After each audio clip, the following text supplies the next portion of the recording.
మనకి స్వభావాన్ని బట్టి మళ్ళీ క్రియలు 8 రకాలమ్మా. ఏంటి?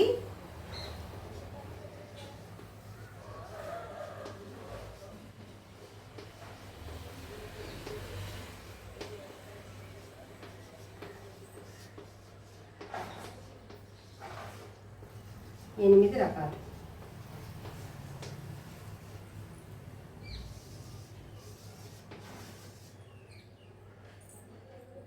స్వభావాన్ని బట్టి క్రియలు మళ్ళీ మనకి 8 రకాలు. అవి ఏంటో ఇప్పుడు చూద్దాం. ఒకటి వర్తమాన కాల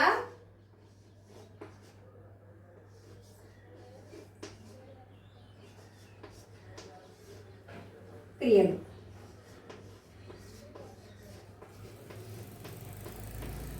వర్తమాన కాల క్రియ ఒకటి ఏంటమ్మా? వర్తమాన కాల క్రియ అంటే వర్తమాన కాలం, ప్రస్తుతం జరుగుతూ ఉన్న దానిని గురించి తెలియజేసే వాటిని క్రియాపదాలను వర్తమాన కాల క్రియలు అని చెప్పేసి అంటారు. ప్రస్తుతం జరుగుతూ ఉంది, జరుగుతూ ఉన్న అంటే ఈ సమయంలో జరుగుతూ ఉంది, జరుగుతూ ఉన్న దాని గురించి తెలియజేసే వాటిని ఏమంటారు అంటే వర్తమాన కాల క్రియలు అని చెప్పేసి అంటారు. అంటే ఇప్పుడు ప్రస్తుతం జరుగుతూ ఉన్న దాని గురించి క్రియాపదాలు అనేవి ఉంటాయి. అవి ఏంటి అంటే ప్రస్తుతం జరుగుతూ ఉన్న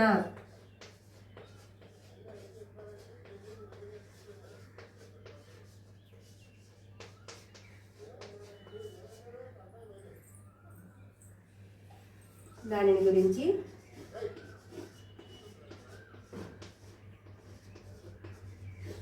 తెలియజేసే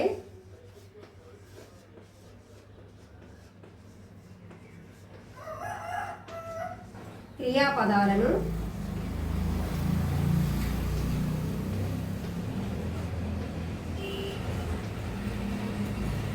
వర్తమాన కాల క్రియాపదాలు అని చెప్పేసి అంటారు.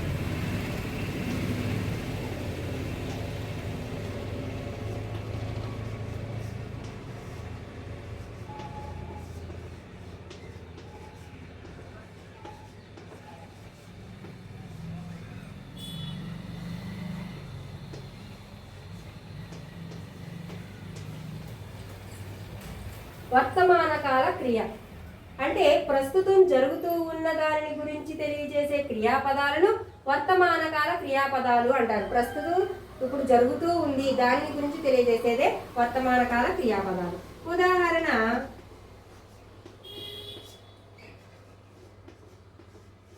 చదువుతున్నారు,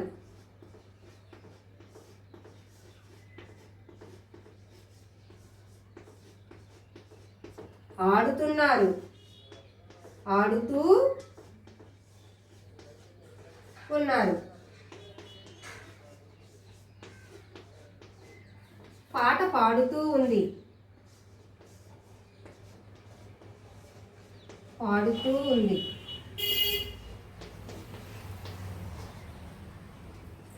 ఈ విధంగా అంటే చదువుతున్నారు, చదువుతూనే ఉన్నారు, ఇంకా చదవడం లేదు, ఇంకా చదవడం ఆపి లేదు, ఎప్పుడో చదువుతూ లేరు, ఎక్కడ చదువుతూ ఉన్నారు, ఇంకా జరుగుతుంది, ఈ కాలంలో జరుగుతూ ఉంది.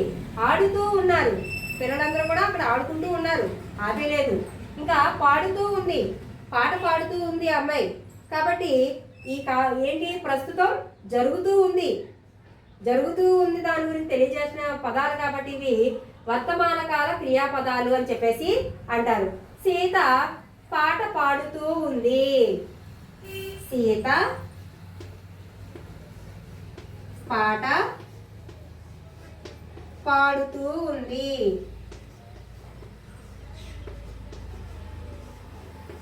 అంటే పాట అయిపోలేదు, పాట అయిపోలేదు, ఇంకా ఎప్పుడో పాడబోదు, పాట పాడుతూ ఉంది, ప్రస్తుతం జరుగుతూ ఉంది, జరుగుతూ ఉన్న కాలం గురించి తెలియజేస్తుంది. కాబట్టి ఇది వర్తమాన కాలపు క్రియ వాక్యము అవుతుంది. అలాగే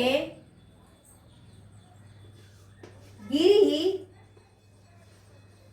బొమ్మను గీస్తూ ఉన్నాడు,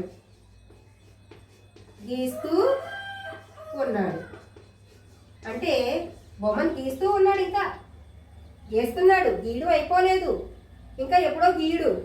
ఏంటి, బొమ్మను గీస్తూ ఉన్నాడు. కాబట్టి ఇది వర్తమాన కాల క్రియ. ఇది వర్తమాన కాల క్రియ.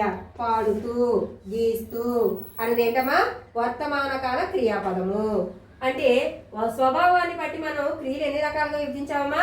8 రకాలు. ఒకటి ఏంటి, వర్తమాన కాల క్రియ.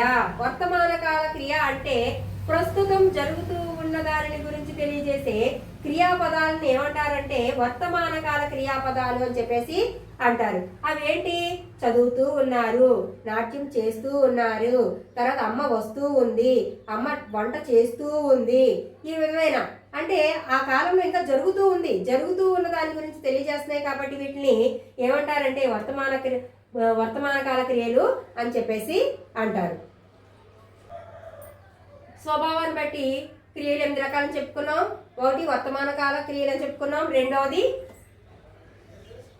భూతకాల.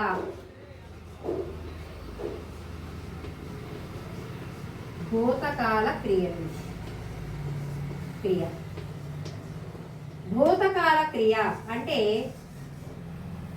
జరిగిపోయిన దానిని గురించి తెలియజేసేదాన్ని, జరిగిపోయిన కాలం గురించి తెలియజేసేదాన్ని భూతకాల క్రియ అంటారు. అంటే గడిచిపోయిన దాని గురించి తెలియజేసే పదాలను, క్రియాపదాలను భూతకాల క్రియాపదాలు అని చెప్పేసి అంటారు. అంటే జరిగిపోయిన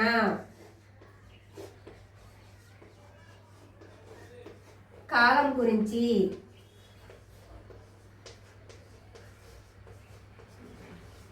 తెలియజేసే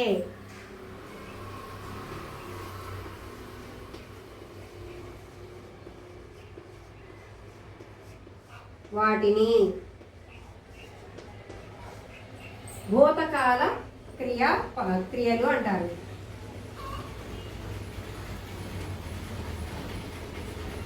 భూతకాల క్రియ అంటారు.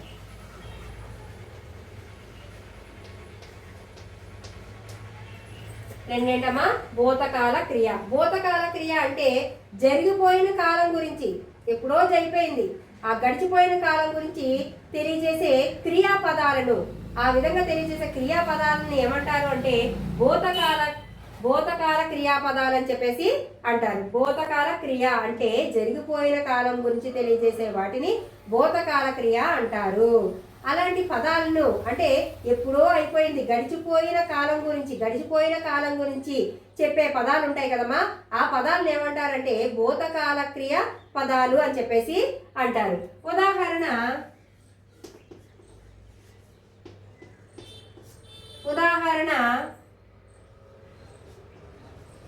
వెళ్ళింది, తిన్నారు, ఆడారు, వచ్చారు. ఈ విధంగా ఈ క్షణానికి ముందు ఏదైనా కూడా జరిగిపోయిందే. ఈ క్షణానికి ముందు ఏదైనా సరే ఏంటమ్మా, జరిగిపోయిన కాలంలోకి వస్తుంది. అంటే ఇప్పుడు ఉదాహరణ ఏం చెప్పుకున్నాం, వెళ్ళింది, ఆల్రెడీ వెళ్ళిపోయింది, అయిపోయింది, జరిగిపోయింది. కాబట్టి దీన్ని భూతకాల క్రియ అంటారు. తిన్నారు, ఆల్రెడీ తినేశారు, తినడం అయిపోయింది, కాబట్టి దీన్ని భూతకాల క్రియ అంటారు. ఆడారు, ఆడుకున్నారు, ఆల్రెడీ ఆడేసుకున్నారు, వచ్చేసారు, ఆడుకున్నారు, కాబట్టి దీన్ని ఏమంటారు, భూతకాల క్రియ. వచ్చారు, మన ఇంటికి ఎవరో ఒకరు వచ్చారు, లేదంటే మనం వచ్చేసాం, కాబట్టి వచ్చారు అన్నది కూడా జరిగిపోయింది, ఎప్పుడో జరిగిపోయింది, ఈ క్షణానికి ముందు ఎప్పుడో జరిగిపోయింది, కాబట్టి వచ్చారు అనేది కూడా భూతకాల క్రియలోకి వస్తుంది. వాక్యంలో చూద్దాం. సీత అన్నం తిన్నది, ఆల్రెడీ తినేసింది, కాబట్టి భూతకాల క్రియావాక్యం. ఇది భూతకాల క్రియావాక్యం అంటే భూతకాల క్రియ ఉన్నది కాబట్టి భూతకాల క్రియాపదం వాక్యం అయ్యింది. అలాగే రాము చెట్టు ఎక్కాడు,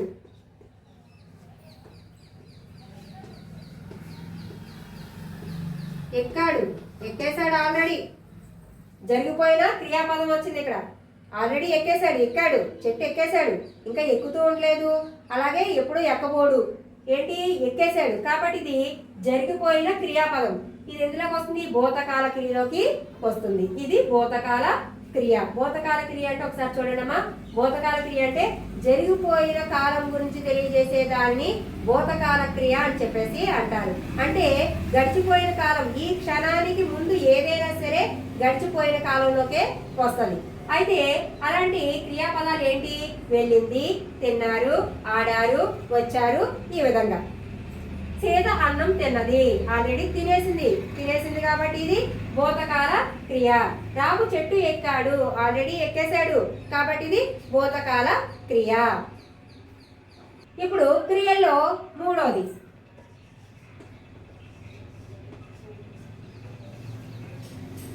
భవిష్యత్ కాల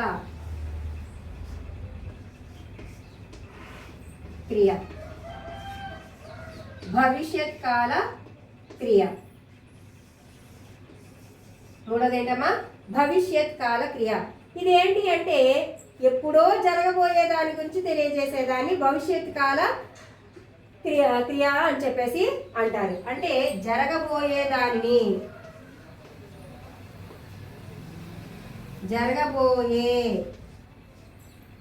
కాలం గురించి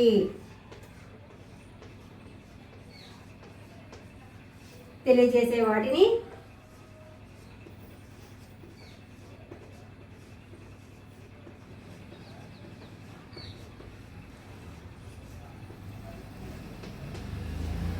భవిష్యత్ కాల క్రియ అని చెప్పేసి అంటారు. ఏమంటారమ్మా? భవిష్యత్ కాల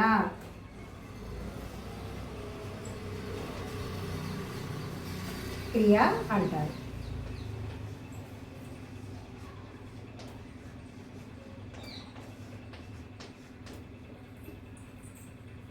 మూడోది ఏంటమ్మా? భవిష్యత్ కాల క్రియ. భవిష్యత్ కాల క్రియ అంటే ఎప్పుడో జరగబోయే కాలం గురించి తెలియజేసే వాటిని భవిష్యత్ కాల క్రియ అని చెప్పేసి అంటారు. ఎప్పుడో జరిగిపోతుంది, ఇంకా ఎప్పుడో జరుగుతుంది. ఈ క్షణం తర్వాత ఎప్పుడైనా కావచ్చు, ఎప్పుడో జరిగే దాని గురించి తెలియజేసేదే భవిష్యత్ కాల క్రియ. అంటే ఉదాహరణ ఏంటి అంటే చేస్తారు, ఎప్పుడో చేస్తారు, వస్తారు, ఇంకా రాలేదు, వస్తారు, ఎప్పుడో వస్తారు. తింటారు,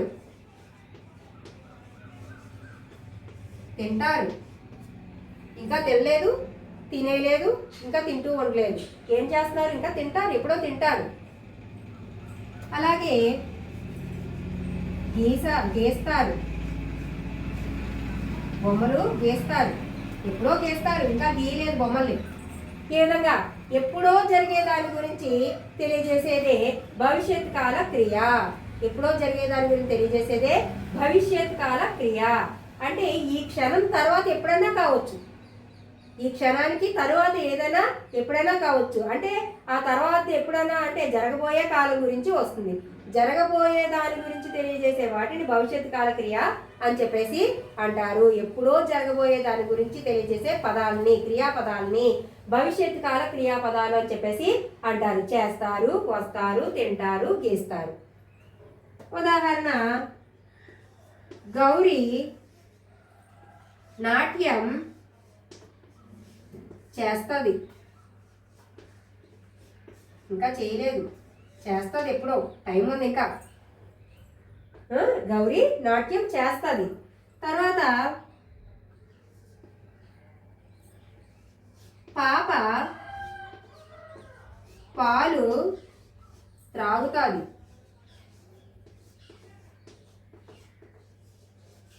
ఎప్పుడో తాగుతుంది, ఇంకా తాగలేదు. పాలు తాగుతుంది, ఎప్పుడో తాగుతుంది. కాబట్టి ఏంటది? ఈ క్షణం తర్వాత ఎప్పుడైనా కావచ్చు. అంటే జరగబోయే దాని గురించి తెలియజేసేదే భవిష్యత్ కాల క్రియ. ఎప్పుడో జరగబోయే దాని గురించి తెలియజేసేదే భవిష్యత్ కాల క్రియ. ఓకేనమ్మా? మూడోది ఏం చెప్పుకున్నాం? భవిష్యత్ కాల క్రియ అంటే జరగబోయే కాలం గురించి తెలియజేసే వాటిని భవిష్యత్ కాల క్రియ అని చెప్పేసి అంటారు. ఉదాహరణ చేస్తారు, వస్తారు, తింటారు, గీస్తారు. ఈ క్షణం తర్వాత ఎప్పుడైనా కావచ్చు. గౌరీ నాట్యం చేస్తుంది, ఎప్పుడో చేస్తుంది. పాప పాలు త్రాగుతుంది, ఎప్పుడో త్రాగుతుంది, ప్రస్తుతం త్రాగలేదు, ఎప్పుడో తాగుతుంది. ఓకేనమ్మా, ఇది భవిష్యత్ కాల క్రియ. క్రియల్లో 4వది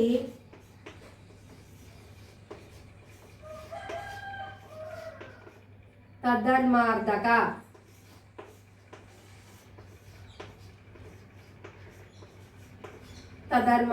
క్రియ. తద్ధర్మార్థక క్రియ అంటే ఉన్నది ఉన్నట్లుగా తెలియజేసేది. ఉన్నది ఉన్నట్లుగా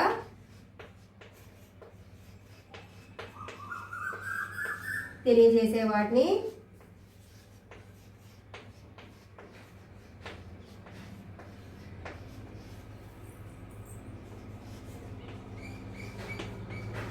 తద్ధర్మార్థక క్రియ అంటారు.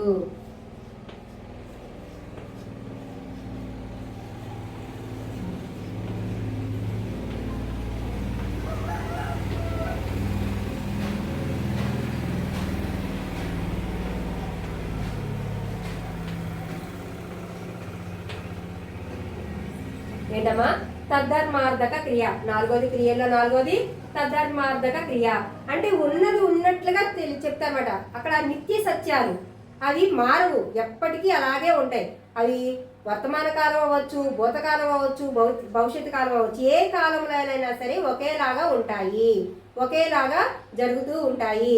నిత్య సత్యాలు వాటిని ఏమంటారమ్మా? నిత్య సత్యాలు. ఉన్నది ఉన్నట్లుగా తెలియజేసే దాన్ని ఏమంటారంటే తద్ధర్మార్థక క్రియ అని చెప్పేసి అంటారు. సూర్యుడు, ఉదాహరణ సూర్యుడు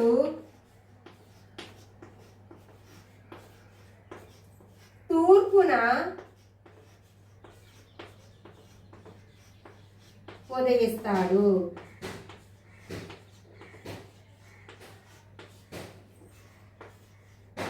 సూర్యుడు తూర్పున ఉదయిస్తాడు అంటే సూర్యుడు ఎప్పుడు తూర్పునే ఉదయిస్తాడు. అది భూతకాలం కావచ్చు, వర్తమాన కాలం కావచ్చు, భవిష్యత్ కాలం కావచ్చు. మారిపోడు కదా. భూతకాలంలో ఒకలాగా, భవిష్యత్ కాలంలో ఒకలాగా, అలాగే భవిష్యత్ కాలంలో ఒకలాగా, భూతకాలంలో ఒకలాగా, వర్తమాన కాలంలో ఒకలాగా జరగదు కదా. సూర్యుడు అనేవాడు ఎప్పుడూ కూడా తూర్పునే ఉదయిస్తాడు. నిత్య సత్యం, ఇది ఎప్పుడూ జరిగేది, ఎప్పుడూ జరుగుతూ ఉన్నది.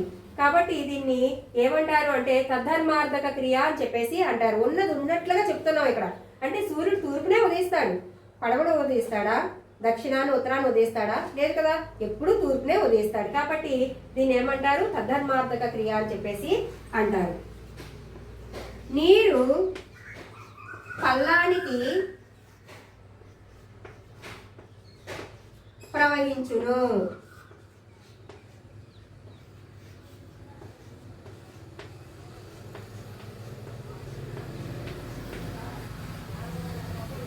నీరు పల్లానికి ప్రవహించును. ఇది కూడా నీరు ఏదైనా ఎక్కడైనా పోయండి, ఆ నీరు ఎటు వెళ్తుంది? పల్లం ఎటుంటే అటే వెళ్తుంది. అది ఏ కాలంలోనైనా ఒకటే, అంతేగాని పైకి వెళ్ళదుగా. వాటర్ మనం నీరు కింద పోస్తే పైకి వెళ్తుందా? వెళ్తుంది కదా. ఎప్పుడు పల్లానికే వెళ్తుంది. అంటే ఎక్కడైతే లోతుగా ఉందో ఆ ప్రాంతానికి వెళ్ళిపోతుంది. కాబట్టి ఇది నిత్య సత్యాల్లో ఒకటి, ఎప్పుడూ జరుగుతూ ఉంటుంది, ఎప్పుడు జరిగే పని, ఇది ఏ కాలంలోనైనా జరిగే పని. కాబట్టి ఇది తద్ధర్మార్థక క్రియ అని చెప్పేసి అంటారు. తద్ధర్మార్థక క్రియ అంటే వర్తమాన కాలంలోనే జరుగుతుంది, భూతకాలంలోనే జరుగుతుంది, భవిష్యత్తు కాలంలోని కూడా జరుగుతుంది. ఎప్పుడు జరిగే దానిని ఏమంటారంటే తద్ధర్మార్థక క్రియ అని చెప్పేసి అంటారు. నెక్స్ట్ పక్షులు ఎగురును. పక్షులు ఎప్పుడు ఎగురుతాయి. పక్షులు ఎగురును. పక్షి యొక్క గుణం ఏంటి? ఎగరడం. పక్షి యొక్క గుణమే ఎగరడం. కాబట్టి పక్షులు ఎప్పుడూ ఎగురుతాయి, అప్పుడు ఎగురుతాయి, ఇప్పుడు ఎగురుతాయి, ఎప్పుడో ఎగురుతాయి. కాబట్టి ఇది నిత్య సత్యాలు. తద్ధర్మార్థక క్రియలోకి వస్తుంది. ఓకేనమ్మా? తద్ధర్మార్థక క్రియ అంటే ఇప్పుడు మళ్ళీ ఒకసారి చూద్దాం. చూడండి, తద్ధర్మార్థక క్రియ అంటే ఉన్నది ఉన్నట్లుగా చెప్పబడే వాటిని తద్ధర్మార్థక క్రియ అంటారు. నిత్య సత్యాలని తదర్మార్థక క్రియ అంటారు. ఏ కాలంలోనైనా జరిగే వాటిని తదర్మార్థక క్రియలు అని చెప్పేసి అంటారు. ఉదాహరణ, సూర్యుడు తూర్పున ఉదయిస్తాడు. సూర్యుడు ఎప్పుడు తూర్పునే ఉదయిస్తాడు. అలాగే నీరు పల్లానికి ప్రవహించును. నీరు ఎప్పుడు కూడా పల్లానికే ప్రవహిస్తుంది. అలాగే పక్షులు ఎగురుడు. పక్షుల యొక్క గుణమే ఎగరడం. కాబట్టి పక్షులు ఎప్పుడు కూడా ఎగురుతూనే ఉంటాయి. ఇది తదర్మార్థక క్రియ.